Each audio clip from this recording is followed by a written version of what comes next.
Les chiens sont excités, ils savent qu'ils vont en balade. À l'espace nordique du Braca, le manque de neige a poussé cette entreprise qui propose normalement des promenades en traîneau à s'adapter.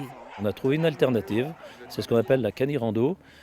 Ça fait partie du sport de trait, puisqu'on attelle les chiens par une sangle élastomère au cordon ombilical de la personne avec un harnais. Et par là, ils partent en randonnée sur des randonnées d'1 heure et demie. Tu viens avec moi, je peux monter mon père. Comme il n'y a pas de neige, il n'y a pas les traîneaux, du coup, voilà, on a bifurqué vers l'activité version sèche. Et c'est parti pour une marche au rythme des chiens, encadrés par des mushers, sur les pistes balisées du Braca. Une façon aussi de faire travailler les 44 huskies présents tout l'hiver sur le site. Un peu plus haut, à 1600 mètres d'altitude, la glisse est toujours d'actualité. 45% du domaine skiable ouvert, les cours de ski sont assurés sur de la neige bien préparée.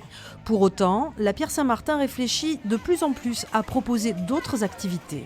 On est bien conscient du dérèglement climatique, donc toutes les stations de ski de France, et nous particulièrement, on travaille justement sur le 4 saisons et sur la diversification. Et le canirando est typiquement une des activités qui peut être possible de faire quand l'enneigement n'est pas suffisant. Ce qui est actuellement le cas malheureusement sur le domaine du Braca. Donc ça nous pousse à l'innovation, on va dire, sur tout ce qui est en dehors du ski et de la glisse classique. Et peut-être effectivement qu'on évolue vers un produit beaucoup plus équilibré entre ski et autres activités de montagne en hiver. Et on a du potentiel à développer, on a des idées, il faut toujours un peu de temps pour le mettre en route.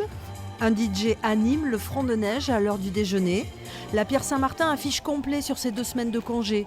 Preuve que quelles que soient les conditions, la montagne a toujours ses adeptes.